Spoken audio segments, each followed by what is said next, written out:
नमस्कार आणि स्वागत आहे. आज आपण एका खूप मोठ्या दाव्याबद्दल बोलणार आहोत. एनव्हिडियाचे CEO जेन्सेन हुआंग यांनी म्हटलंय की भारतात डेटा सेंटर्स नोकरीची एक तशीच मोठी लाट आणू शकतात जशी 90च्या दशकात इंटरनेटने आणली होती. हा दावा कितपत खरा आहे? हो, आणि आपल्याकडे यावर बोलायला फक्त हुआंग यांचं विधान नाहीये, तर भारताच्या बजेट 2026 मधली एक मोठी घोषणा पण आहे. आणि गुगल, मायक्रोसॉफ्ट सारख्या कंपन्यांची गुंतवणूक सुद्धा. चला तर मग जरा खोलात जाऊन बघूया यात तथ्य किती आहे. तर सुरुवात हुआंग यांच्या दाव्यानेच करूया. ते म्हणतात की एक डेटा सेंटर थेट 5,000 ते 10,000 लोकांना रोजगार देऊ शकतं. यात इलेक्ट्रिशियन, प्लंबर, बांधकाम कामगार असे सगळे येतात. पण थांबा, हे आकडे ऐकायला थोडे हे रोजगार तात्पुरते वाटतात नाही का? अगदी बरोबर. आणि म्हणूनच हुआंग यांनी या थेट रोजगारापेक्षा अप्रत्यक्ष रोजगारावर जास्त भर दिलाय. आणि इथेच खरी गंमत आहे. अच्छा. ते याला अपस्ट्रीम आणि डाऊनस्ट्रीम अर्थव्यवस्था म्हणतात. अपस्ट्रीम म्हणजे डेटा सेंटर उभं राहण्याआधीची सगळी तयारी. म्हणजे सिमेंट, पाईप्स पुरवणारे लोक? हो, ते तर आहेतच, पण त्याचबरोबर design teams, architects, project managers ही एक खूप मोठी साखळी आहे. आणि डाऊनस्ट्रीम म्हणजे सेंटर सुरू झाल्यावर? अगदी.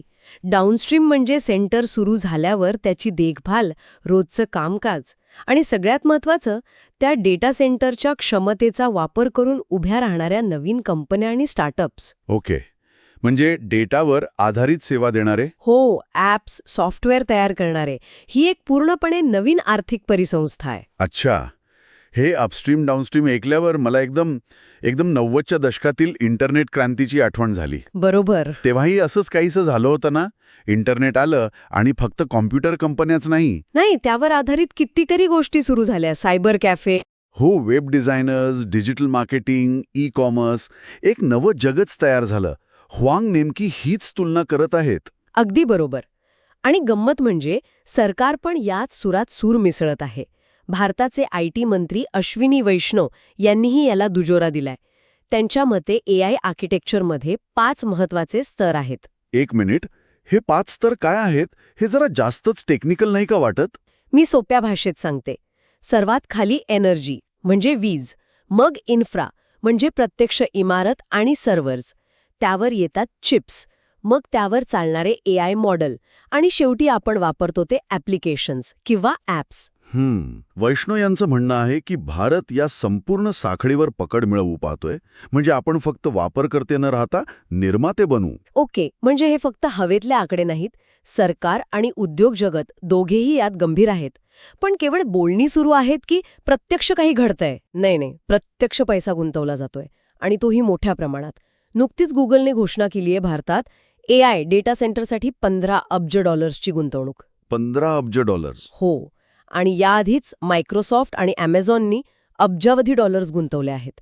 आणि या सगळ्याला चालना देण्यासाठीच बजेट 2026 मध्ये ती मोठी घोषणा झालीय. ती कर सवलतीची? हो, भारतात डेटा सेंटर उभारणाऱ्या परदेशी कंपन्यांना थेट 2047 पर्यंत टॅक्स हॉलिडे मिळणार आहे. वा, म्हणजे गुंतवणूकदारांसाठी ही एक मोठी संधी आहे. पण मी पुन्हा मूळ प्रश्नावर येतो. आपण नेहमी ऐकतो की डेटा सेंटर्समध्ये सगळं ऑटोमेटेड असतं, रोबोट्स काम करतात. एकदा बांधकाम झालं की ते चालवायला खूप कमी लोक लागतात असं म्हणतात. मग हा डाऊनस्ट्रीम रोजगार खरोखरच इतका मोठा असू शकतो का? हा खूप महत्वाचा प्रश्न आहे. आणि हो, डेटा सेंटरच्या आत कदाचित कमी लोक लागतील, पण खरा खेळ त्याच्या बाहेर आहे. म्हणजे? विचार करा, Amazonच्या डेटा सेंटर्समुळे आज कितीतरी भारतीय विक्रेते ऑनलाईन व्यवसाय करू शकतात. गुगल मॅप्सच्या डेटावर आधारित कितीतरी डिलिव्हरी स्टार्टअप्स चालतात. ही डाऊनस्ट्रीम अर्थव्यवस्था आहे. अच्छा, म्हणजे हे रोजगार डेटा सेंटरच्या गेटवर नाही, तर संपूर्ण देशात निर्माण होतात. हे एक रोजगार गुणाकार मॉडेल आहे. म्हणजे मुद्दा केवळ इमारती आणि सर्व्हर्सचा नाहीये, तर त्यांच्यामुळे तयार होणाऱ्या संधींचा आहे. आजच्या चर्चेतून हे स्पष्ट होतंय की डेटा सेंटर्स ही केवळ एक तांत्रिक गोष्ट नाही, तर ती एक अशी आर्थिक परिसंस्था आहे जी रोजगाराची एक नवी साखळी तयार करू शकते. हो, यात शंका नाही. पण यातून एक गंभीर विचारही पुढे येतो. ही संभाव्यता प्रचंड आहे हे खरंय, पण या संधीचं सोनं करण्यासाठी आपल्याकडे तशी कुशल मनुष्यबळ आहे का?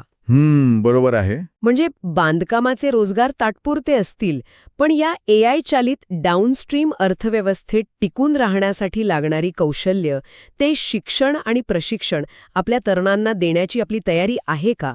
की आपण फक्त पायाभूत सुविधा उभारून त्यावर इतरांना व्यवसाय करण्याची संधी देणार आहोत? या प्रश्नाचं उत्तर भविष्यात भारताची दिशा ठरवेल.